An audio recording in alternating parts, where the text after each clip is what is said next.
Salut.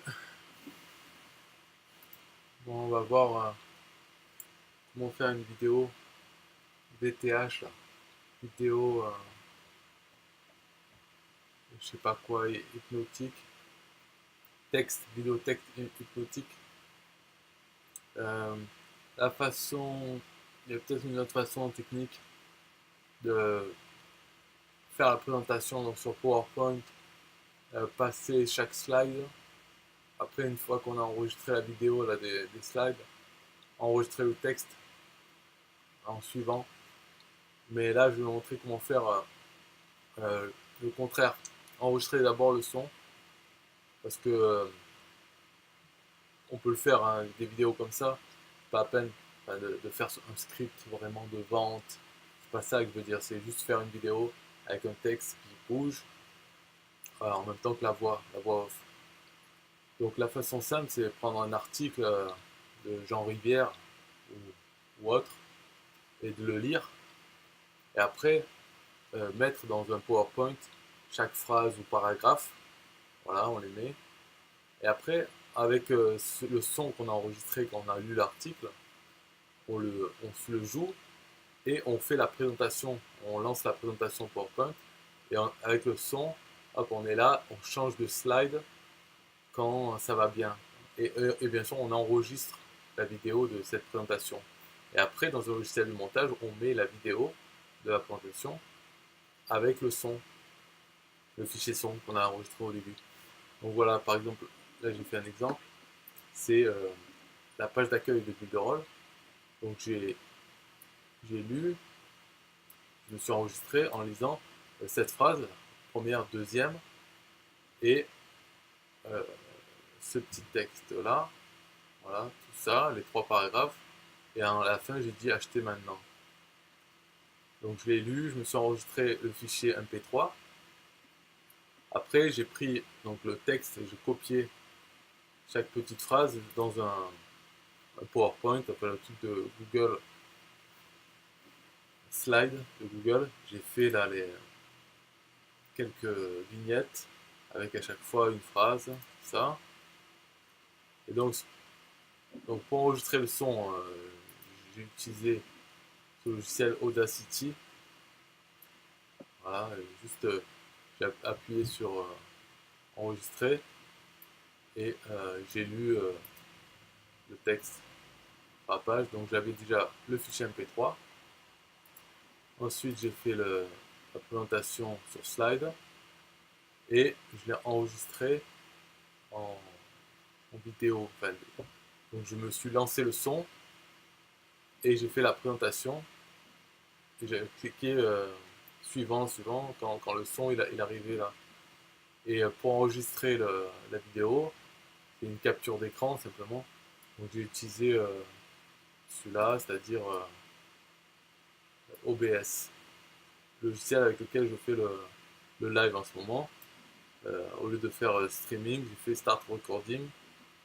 C'est pareil, ça enregistre l'écran. Hop, ça m'a fait une vidéo. Ensuite, donc j'avais le fichier vidéo de la présentation, synchro avec le son. Mais pour mettre les deux ensemble, j'utilise mon logiciel de vidéo là, qui est Final Cut Pro sur Mac.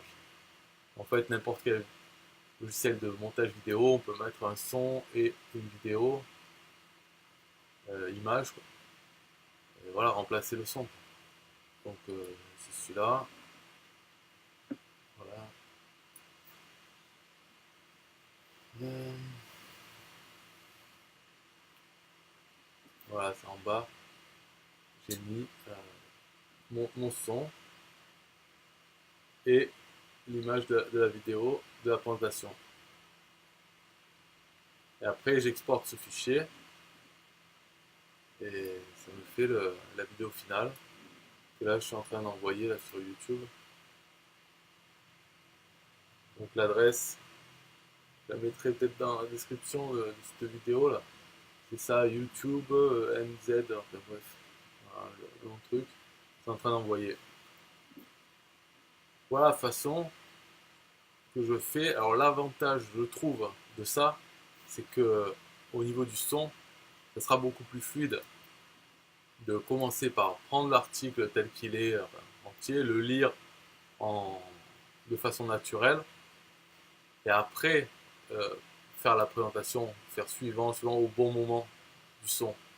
Je trouve que c'est plus naturel comme ça que de faire le contraire, c'est-à-dire de faire prendre le texte, le mettre dans des vignettes, euh, et ensuite, je sais pas quoi, enfin, faire la présentation de vignettes et parler en même temps en lisant chaque slide, chaque petite phrase enfin, prise dans un paragraphe.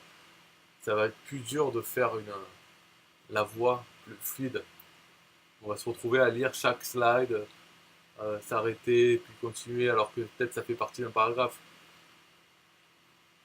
Donc voilà, l'avantage que je trouve de commencer par le son, c'est que le son va être plus naturel, et aussi suivant, c'est plus facile de faire suivant au bon moment.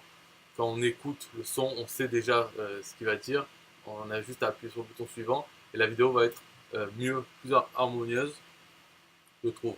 Après, l'inconvénient, euh, c'est peut-être qu'il y a plus d'étapes, quelques étapes de plus, alors que si euh, on fait le slide, la PowerPoint, suivant, après on a ce fichier vidéo, on peut le mettre dans le logiciel de montage, faire play et lire directement ce qu'on voit.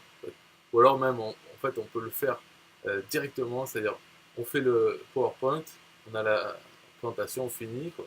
Et bien on enregistre ça, on s'enregistre nous-mêmes en train de le faire en direct. Donc on joue la présentation, on parle en lisant chaque vignette et on fait suivant. Donc on enregistre la vidéo finale euh, en une fois. Donc voilà, c'est vrai que ça peut être plus facile.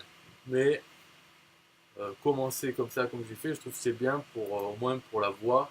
Ça sera, euh, ça sera. Enfin là encore, il a fallu que je saute de ces deux phrases à, à cette partie. Mais si c'est dans un article, on peut le lire et le faire plus naturel. On ne s'occupe pas des images, on a le son, et après, pour les images, il suffit de faire suivant au bon moment.